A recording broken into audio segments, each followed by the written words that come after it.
I really think that there's a opportunity to make some money in this fight, and I love watching Sam Alvey. He's one of my favorite fighters, despite the fact that he's basically lost. Well, he lost. He hasn't won in like 7 fights, so he had a draw. He had like 3 losses and then a draw to Dawen Jung, and then another 4 losses. And even though, I've actually been wrong on Sam Alvey a lot, he's a fighter. Some fighters have a very good read on where I'm usually right about them, but I've been just wrong on him many times. So let me just give you an example. I'm going through his record. So I had money on Dawen Jung, and I was sweating. I actually I don't do this anymore, but I had like a 3-leg parlay. And Dawen Jung was and it was like, he was the biggest favorite. He was like a minus 400 in that parlay. And then actually I ended up hitting, but basically, I was like sweating and ended up being a split draw. So thank God, basically, the other 2 legs of my parlay hit, and that just basically just disappeared. But I was right. I had Julian Marquez in a parlay with someone else, and Julian Marquez did win. So actually, I think I haven't been that bad on him. For some reason, I thought I was much worse on him. But what I was bad on, what made me really upset, is I had money on him against Wellington Turman. And despite losing 2 points, he still lost the decision. I honestly felt that was BS, even though it was a close fight, and I thought it was close, even though Wellington Turman, I guess, outworked him. I thought you could give at least one of the rounds to Sam Alvey. When 2 points got deducted, I'm like, oh man, I think he has a good shot of winning, and he still lost. So I guess they gave all 3. I mean, it is what it is, but I was surprised. First of all, it's crazy that I've never seen that. I think in the history of UFC, they've never given someone a chance on that big of a losing streak. I guess, I know he's very close to Dana White, and, I don't know, maybe he's taking a pay cut to do this, but I really like him. I hope he does well. It's actually really interesting. He's married to a winner of America's Next Top Model, like season 8 or something. I think she's in his corner, but, I'm happy. He's a smiling guy. Actually, one thing I wanted to notice is that he looks much more fit going up to light heavyweight, and that was his quote unquote natural weight class. He fought there for a long time, and then he went to middleweight, tried to lose weight, but he actually looks really good at light heavyweight now. Because I think he got more fit to go down to middleweight, and then he got kind of a little more muscular to go up to light heavyweight. Brendan Allen's never fought a light heavyweight. Biggest I think was a catch weight against Strickland at 195, and he got knocked out, even though Sean Strickland's a smaller guy, than Brendan Allen. And what was I going to say? With Brendan Allen, I've had a very good read on him. So I had him, well, I guess not exactly, because I had money on Chris Curtis. She probably should have bet by knockout, but because I know Brendan Allen is kind of vulnerable to knockouts because, again, his knockout to Sean Strickland. I mean, I guess that's the only knockout time he's been knocked out, but it was pretty brutal. And I knew Chris Curtis comes from the same team as Sean Strickland. Actually, I was high on Chris Curtis after he knocked out Phil Hawes. And I should have bet him by knockout, so I had a good read on that fight. And then actually, I'm kind of 50-50 with him because Carl Robertson, I put something on Carl Robertson, especially after Sean Strickland knocked out Brendan Allen. I thought that Carl Robertson had a shot with his hands. But of course, he got submitted in the first rounds. I think he went to the ground, and I think he tried to play the leg lock game with him, I think, which is insane, doing that with Brendan Allen. So I'm just going to go out and say it. I think that I really think that the best way to attack this fight is do a hedging type bet. I don't know what the term for it is, but basically this is what you do. I think Sam Alvey, if he's to win, I think there's 2 ways actually to play this fight. You can bet either Sam Alvey, because most likely if he's going to win by knockout.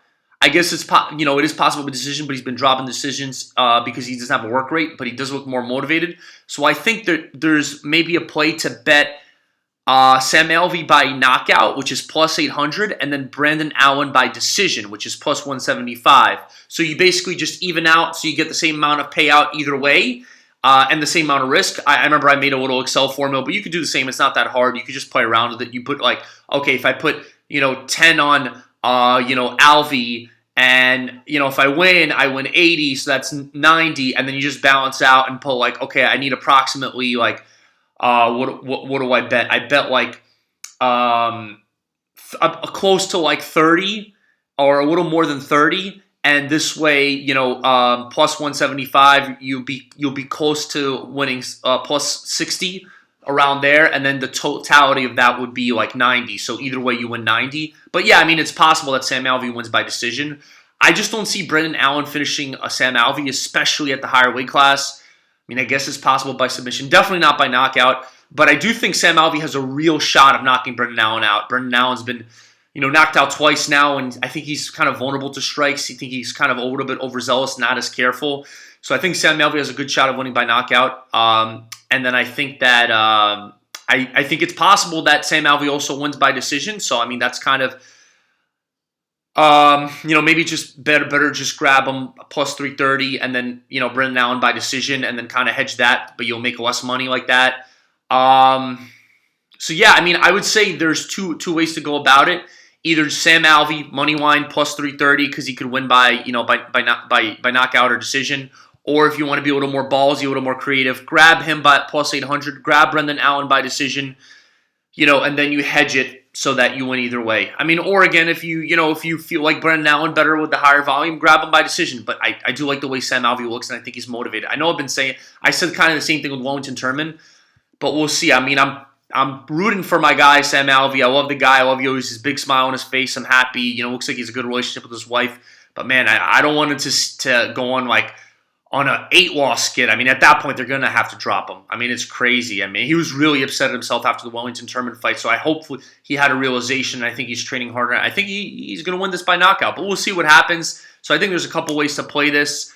So we'll see. It will be unfortunate, though, on the other hand, I do like Brendan Allen, too. If he loses again by knockout, and he's 26 years old, it's kind of bad for his brain, but also, 2-fight skid. I mean, we'll see. I mean, I think he'll come back regardless. I think he on the last fight, he was definitely overconfident against Chris Curtis. He didn't take him seriously, and you can never do that.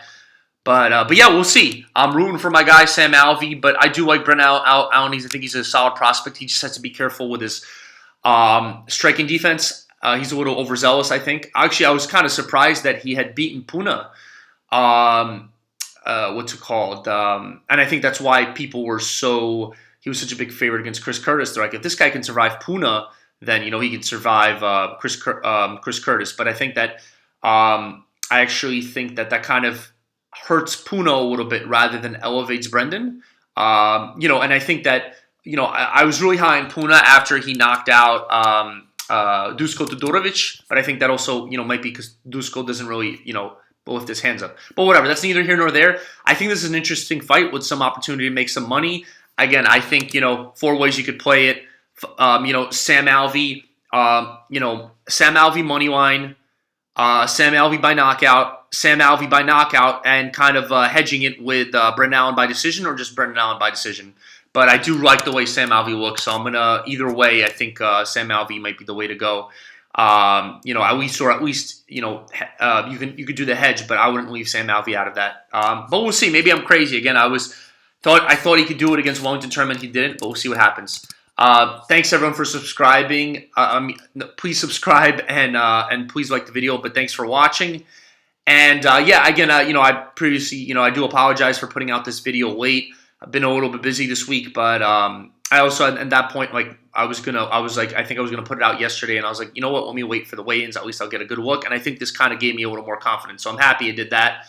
And also, sometimes when on one hand you want to get the odds early, but if you want to do a manner of victory or over unders or whatever, sometimes you have to wait later on unless it's the main event for those lines to come out. So sometimes. But if you want to grab someone money line, you definitely want to grab them as early as possible, usually, especially if you're trying to grab the favorite. Sometimes, for example, I thought that Juliana was going to beat Amanda, but, it's funny, whatever. I don't want to get too much into that story. I spoke about it before, but she actually, when I was going to grab her, she ended up becoming even more of an underdog. So, but yeah, that's a side note. But yeah, so, again, thanks, guys, and hope everyone makes money on this card. Thanks, and have a good night.